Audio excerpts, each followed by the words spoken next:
Welcome to our fourth module, and the topic that we are going to be discussing over the course of the next 4 videos is international immigration and the United States. The time frame that we're going to be looking at is essentially the modern era, 1965 to the present. And I should indicate that what this means is we're looking at basically what people call, what geographers call, the so-called new immigration, as opposed to the old immigration, which sometimes is also called the Great Immigration, associated with Ellis Island, the Statue of Liberty, and that time period when a lot of European immigrants came to the United States between about 1840 and the 1920s. So this is the new immigration in contrast to the old immigration. Now, because this is a case study looking just at the United States, I do want you to read Chapter 3. But I want you to focus just on pages 80, which is the start of the chapter, to pages 102. So it's basically the first half of Chapter 3 that we're going to be looking at in particular. So why don't we begin with our learning objectives for this particular video. There are 4. I want you all to be able to understand the current percent foreign-born in the United States. I also want you to understand the history of immigration to the United States. I want you to understand the current geography of the foreign-born. International immigration, of course, means people who live in the United States were born outside of the United States. And so we'll use the term foreign-born and immigrants basically interchangeably. Finally, we're going to point to some of the key differences between what we are calling the new immigration, 1965 to the present, and the old immigration, which is basically that older time period between 1840 or thereabouts and about 1920 or thereabouts. So why don't we begin by looking at just the percent of the population today that is foreign-born. I have 3 years that I want to give you data for. Way back in 1990, nearly, 22 years ago now, the foreign-born population in the United States was roughly 8%, which translated to about 20 million people. And if you look really carefully here, you'll see that in each census, 2000 and then in 2010, since 1990, the foreign-born population in the United States has increased. This, of course, is at the exact same time that the overall population is increasing as well. And so the number of people who are foreign-born who live in the United States has been jumping, quite dramatically in fact, over the course of your lifetimes. Today, it's estimated that about 35 million people who live in the United States were born outside of the United States. Notice here, we're not making a distinction between documented and undocumented, legal and illegal. We're only concerned with this category whether or not they were born outside of the United States. So, let's begin our discussion by looking at this graph. It's a somewhat complicated graph, but it's pretty easy to get the main theme.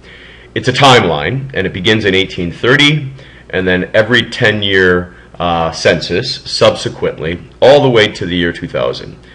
Basically, it goes to about the year 2002 or possibly 3. So we have basically the entire history of immigration over the course of American history. And over here on this side of the graph, we have the number of immigrants that are coming. Don't worry about these numbers, rather just look at the scale of immigration over these different time periods. Now this category right through here, this kind of lump if you want to call it that, this represents the old immigrants. From about 1840, when that number of foreign-born in the United States really begins to jump, it reaches a peak in about 1905, and then it drops off really dramatically during the 1930s. And we probably all know why. That corresponds to the Great Depression. Why would anybody come to the United States during the Great Depression when we had an unemployment rate of about 30%? So it kind of stands to reason that we have this nice lull or low point in the number of immigrants coming to the United States. Old immigration here, this other, if we want to call it big hill or mountain or increase, I suppose, is the better technical term to describe this jump in the number of immigrants coming to the United States. This right here is the new immigration. Now, very quickly, I want to say something about comparing the old immigration over here to the new immigration over here.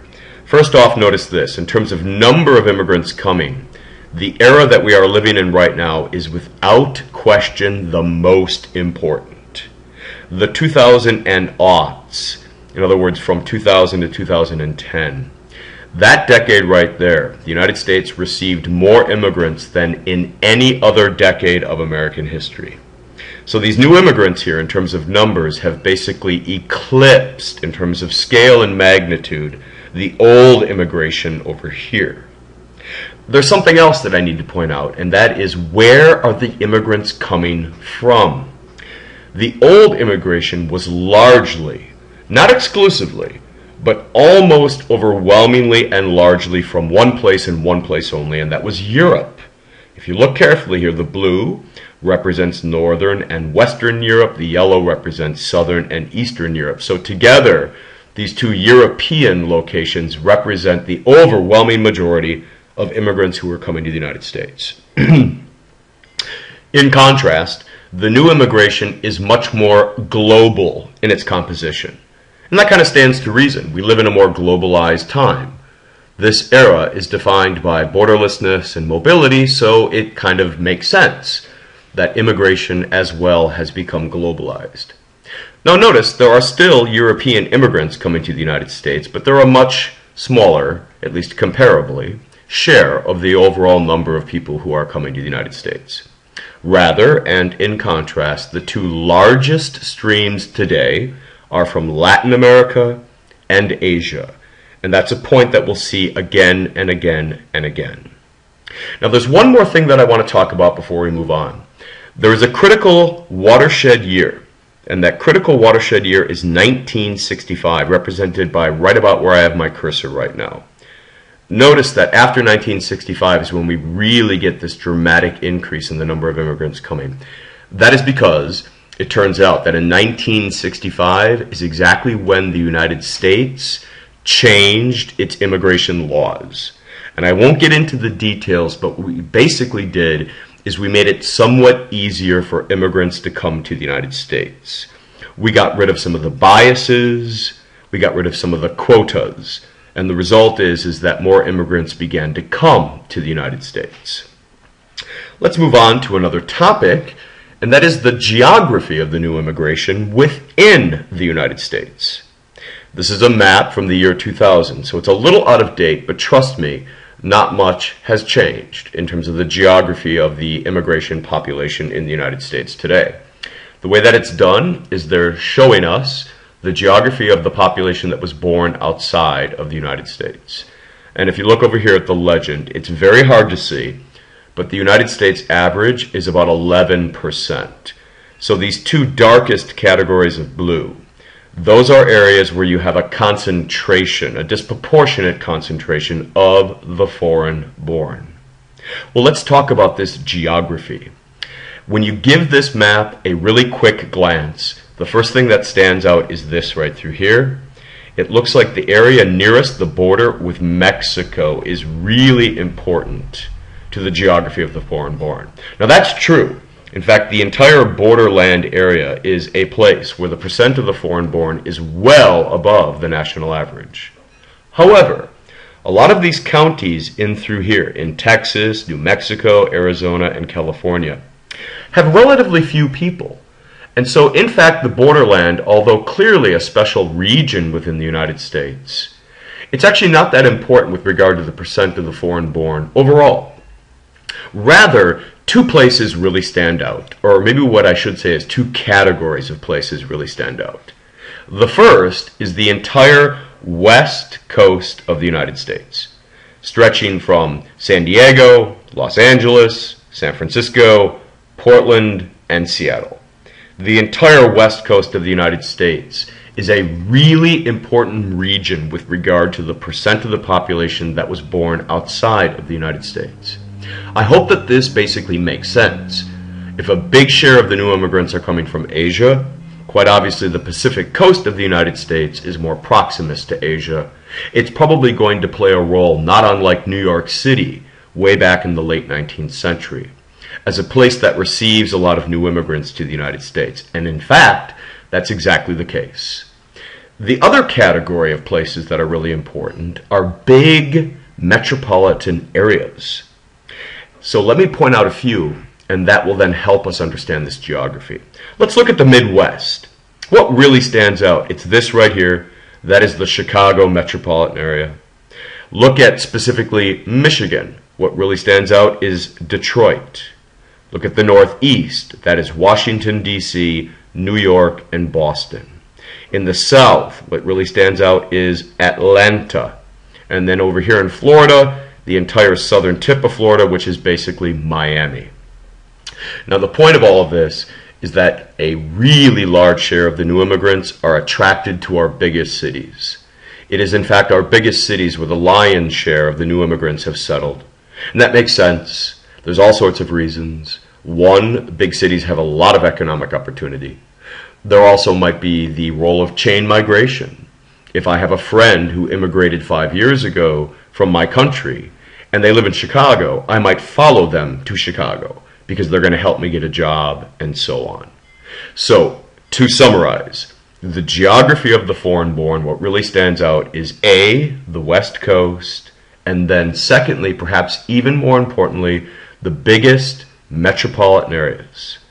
Now, we're going to move on to just one final slide before we get to our second video, and I want all of you to understand some key differences that distinguish the new immigration from the old. Some of these we've already really pointed to. Number one, the new immigration is more global in terms of source areas, as opposed to the old immigration, which was almost exclusively from Europe, and therefore basically unidirectional, from Europe to the United States. This is multi-directional, from Asia, from Latin America, and also Europe, and also Africa. In fact, the entire world, basically, has streams of immigrants coming into the United States.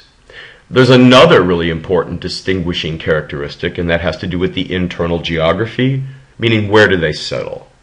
This particular immigration is very metropolitan. Another way of putting that is it's very urban. In fact, it breaks down kind of like this. 19 out of every 20 of the immigrants who live in the United States today live in a big city, and only 5% live in a rural area or a small town. Another way of looking at this is to talk about what states within the United States have the greatest concentration of immigrants. It turns out that these states here are basically the states that have the biggest, most important metropolitan areas. So what we end up then with is a highly concentrated pattern where 71% of the foreign-born live in just 5 states. And they are California, New York, Texas, New Jersey, and Illinois. California because of Los Angeles and San Francisco. New York, of course, because of New York City. Texas has Houston and Dallas. New Jersey is basically suburban New York City. And Illinois, Chicago. This final map just illustrates that distinction. It's the percent of the population that identifies as at least partly of German heritage in the year 2000. And what this then kind of shows us is it's a proxy for where Germans settled way back during that earlier time period associated with the old immigrants. And what do you see? Well, clearly there was a big concentration of German immigration into the upper Midwest. But notice that a lot of rural areas clearly were attractive to German immigrants. North Dakota, eastern Wisconsin. So certainly some German immigrants settled in Milwaukee and St. Louis and maybe Pittsburgh, but maybe about half of them settled in rural areas. So the old immigration was much more rural in terms of where immigrants settled. Today, it's much more metropolitan.